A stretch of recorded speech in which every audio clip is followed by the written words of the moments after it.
Você está preparado para receber uma porção nova hoje ainda? Amém? Queridos, olha para essa pessoa que está do seu lado e fala assim: ó, prepare-se, Deus tem algo para você hoje. Olha para outra pessoa para não fazer acepção e fale a mesma coisa: prepare-se, Deus tem algo para você hoje. Amém? Se você pode, abra a sua Bíblia, ou então ligue a sua Bíblia em 2 Samuel, no capítulo 12, no versículo de número 19.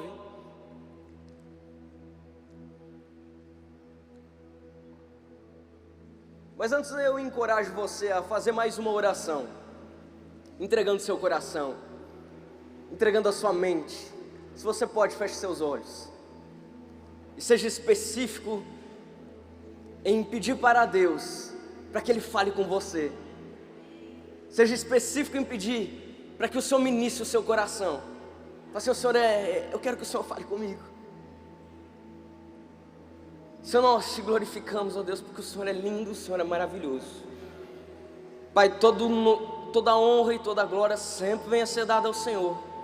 E nós temos muita expectativa no Senhor, ó Deus, para aquilo que o Senhor tem, ó Deus, a ministrar os nossos corações nesta manhã, nesse dia. Por isso nosso coração, ele está aberto para receber a sua palavra, que é viva, em nome de Jesus. O texto diz assim: viu porém Davi que seus servos cochichavam uns com os outros, e entendeu que a criança era morta. Pelo que disse aos seus servos: é morta a criança? Eles responderam: morreu.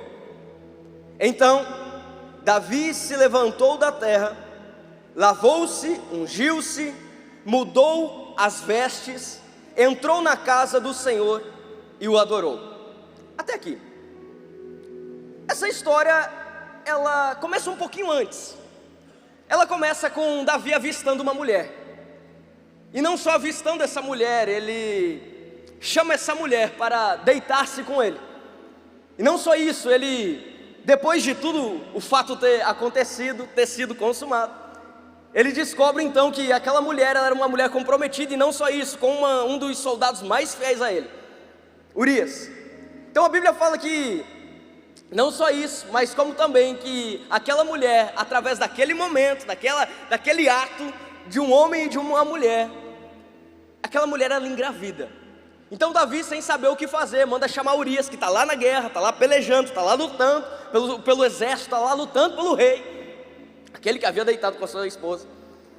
A Bíblia fala então que Davi chama Urias, porque ele dá uma premiação para Urias. Ele fala assim: olha Urias, você é um soldado valente, você é um bom soldado, então você pode descansar um pouco da guerra, fique com a sua esposa, para acobertar um erro, uma falha que o rei havia feito, de engravidar a sua esposa, para parecer que estava tudo certo ali, e que o filho que Betseba estava esperando era um filho do seu esposo, Urias. Acontece com Urias um homem fiel, acontece com Urias um homem, um soldado, um homem que não abria mão das suas convicções, não abria mão das palavras do rei, não abria mão num tempo de guerra de ficar em casa descansando, mas sim, ele queria estar lá na linha de frente, lutando com o exército a qual ele estava comprometido. A Bíblia fala que ele não faz nada com a esposa, então ele volta lá para a guerra. Então Davi fica sabendo disso, manda que colocasse Urias na linha de frente, para que ele fosse morto. Agora, meus irmãos e minhas irmãs, olha que interessante aqui, porque a Bíblia então fala que o Senhor irou-se contra Davi. A Bíblia fala que o Senhor resolveu então castigar Davi.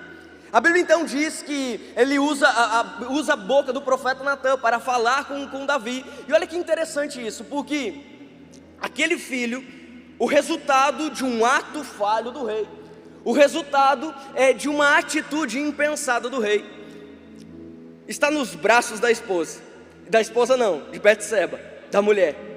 Está lá nos braços, ela está segurando. Agora o rei fica sabendo que aquela criança ali iria passar por uma dificuldade. Davi fica sabendo que aquela criança iria padecer. Davi fica sabendo que não ia dar certo, que aquela criança ela vivesse, que aquela criança ela pudesse ser um adulto. Então Davi ele inicia um processo de intercessão diante de Deus. A Bíblia fala que o Senhor fere a criança. O Senhor coloca as mãos sobre a criança, um peso sobre a vida daquela criança. Então Davi entra em um estado de intercessão e de clamor para o Senhor. Preste atenção aqui. Então a Bíblia fala que ele está lá, clamando, intercedendo, com a boca no pó, com os joelhos em terra, clamando pelo sobrenatural da parte do Senhor, clamando para ir lá, intervenção da parte do Senhor na vida daquela criança. Até que de repente, os seus serviçais, os seus colaboradores, já não sabem como contar para Davi. Porque você imagina que além de contar para o rei que o filho tinha morrido, é contar para uma pessoa que está desesperada por um milagre, é contar para uma pessoa que está com altas expectativas para a intervenção de Deus, é você quebrar a expectativa de uma pessoa. Talvez em algum momento da sua vida, uma notícia fez altas expectativas que estavam sendo criadas acerca de uma determinada área da sua vida. Uma notícia caiu por terra, a expectativa ela caiu por terra. Agora imagina que Davi está com altas expectativas para a intervenção, para o clamor, para a misericórdia, pela transformação do quadro, transformação da palavra que o Senhor havia liberado. E agora os serviçais, sabendo que o filho já tinha morrido, a Bíblia fala que eles estão lá discutindo como é que eles vão fazer para contar para o rei. Até que então Davi percebe, e esse é o texto que nós lemos, Davi percebe que alguma coisa não estava certa. Davi percebe que alguma coisa não estava acontecendo da forma como deveria acontecer. Então ele, já percebendo que possivelmente o filho tinha morrido, ele pede para os serviçais respondem para ele que o filho havia sim morrido. Agora o ponto de atenção nessa história é agora, porque diferente daquilo que os homens que ali estavam pensavam que Davi iria reagir, Davi simplesmente levanta, vai para os seus aposentos, ele toma um banho, ele se troca, ele coloca outras vestes e ele vai adorar a Deus, causando espanto então para as pessoas que estavam à volta. Porque as pessoas que estavam à volta então chegam para ele, o texto continua falando assim: tá, peraí rei, o que aconteceu? Antes você estava clamando desesperadamente, antes você estava clamando com intensidade, e agora que o filho morreu você está aí tranquilo, como se nada tivesse acontecido? Aí Davi responde para o pessoal e fala assim: ó, é o seguinte gente, quando estava vivo, Deus poderia intervir, mas agora que morreu, não tem mais o que eu fazer, não tem mais, não adianta eu chorar, não adianta eu me escabelar, não adianta eu me desesperar, não tem mais o que ser feito. Sabe, meu irmão e minha irmã, nessa manhã é algo importante que eu e você aprendemos com essa história e que nós precisamos aplicar na nossa vida, para que nós possamos viver aquilo que Deus ele tem para nós na sua literalidade. Nós precisamos virar a página. É necessário você virar a página. É necessário você deixar para trás aquilo que um dia fez você chorar, aquilo que um dia fez você ficar entregue, aquilo que um dia fez você perder as noites de sono. A Bíblia fala então que Betseba, Davi assume ela como uma das suas mulheres. E olha que interessante, porque no final a Bíblia conta que do fruto daquele relacionamento nasceu Salomão. Você está entendendo a importância de você virar a página? Porque Salomão significa paz. O nome Salomão significa paz. Então eu imagino aquele casal quando recebe o seu filho no braço, pensando assim: olha, para selar a paz, para selar uma nova estação, para selar um novo tempo, para selar aquilo que Deus tem liberado para nós, para selar que de fato nós dependemos e confiamos naquilo que o Senhor tem e que eu quero como rei, como alguém independente, como alguém que foi tirado lá da improbabilidade para viver as promessas do Senhor. Para selar isso, vamos chamar de Salomão, que significa paz. Meus irmãos, é necessário virar a página, é necessário, e virar a página remete você não olhar para trás, como a mulher de Ló. A Bíblia fala em Gênesis capítulo 19, que Deus manda uns anjos falar com Ló, dizer que a sua terra, o seu povo, a sua cidade iria ser destruída, mas a casa dele estava sendo protegida, a casa dele estava sendo guardada, a casa dele estava sendo livrada. Agora, existia uma palavra da parte do Senhor, existia algo que eles precisavam obedecer: não olhar para trás. Não olhar para trás. Então os anjos estão lá na frente da casa de Ló, percebem que começa a demorar um pouquinho. Eu imagino que os anjos começam a bater palma, imagino que os anjos começam a bater na porta. Aqueles homens enviados por Deus, eu imagino que os homens já não tem mais o que fazer, até que abre um pouco a porta, estica a cabeça e fala assim: ó, gente, não dá para demorar mais, não dá para atrasar mais, porque vai começar a destruição e não vai ter mais tempo de vocês saírem daqui. Agora, isso fica muito claro porque eu imagino que naquele momento da demora, é Ló discutindo com a sua esposa do porquê que eles deveriam ir. Isso fica explicado porque à medida que eles vão caminhando, de repente, Sodoma começa a ser destruída. O barulho começa a acontecer da destruição. Eles estão lá caminhando rumo à palavra do Senhor. Eles estão lá caminhando rumo àquilo que o Senhor havia prometido. Eles estão lá caminhando rumo à promessa do Senhor, rumo à provisão do Senhor. Quando de repente o barulho lá atrás está muito alto, a mulher de Ló para e olha para trás. Quando ela para e ela olha para trás, ela para e olha para onde o coração dela estava.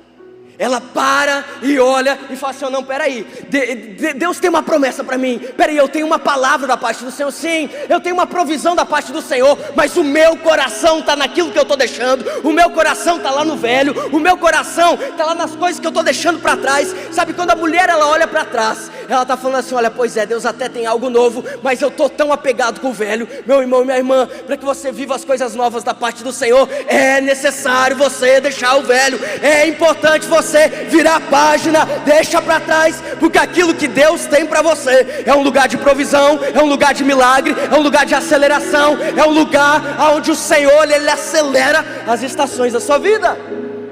Agora, quem fica preso no velho, vive o velho. Quem fica preso no velho, vive o velho. Agora, quem vira a página, preste atenção, quem vira a página, quem não olha para trás, é como aquela mulher que chega para o profeta Eliseu e ela fala assim: ó, profeta, você sabe, profeta, que o meu esposo, ele foi um homem de Deus. Você conhecia ele, você sabe quem ele era, você sabe quem o meu esposo era, mas meu esposo não está mais aqui. Agora o pouco que eu tenho é isso, eu estou quase morrendo. Eu tenho um pouco de azeite, eu tenho só isso aqui, profeta. Olha só, eu tenho só isso. E acabando isso, acabou tudo. Num tempo onde o azeite era uma moeda valiosíssima de troca, num tempo onde o azeite ele tinha um poder ali econômico, a mulher ela está apresentando diante do profeta tudo que ela tinha. Ela está apresentando diante do profeta, falando assim: olha, quando acabar isso aqui, eu não vou ter o que comer, os meus filhos não vão ter o que comer. Você conhecia o meu esposo, você sabe como, é mais ou menos isso. Você sabe como ele cuidava da gente, você sabe o padrão de vida que nós tínhamos, você sabe como Deus cuidava de nós. Agora olha só, olha o que eu tenho. Eu só tenho um pouco de azeite.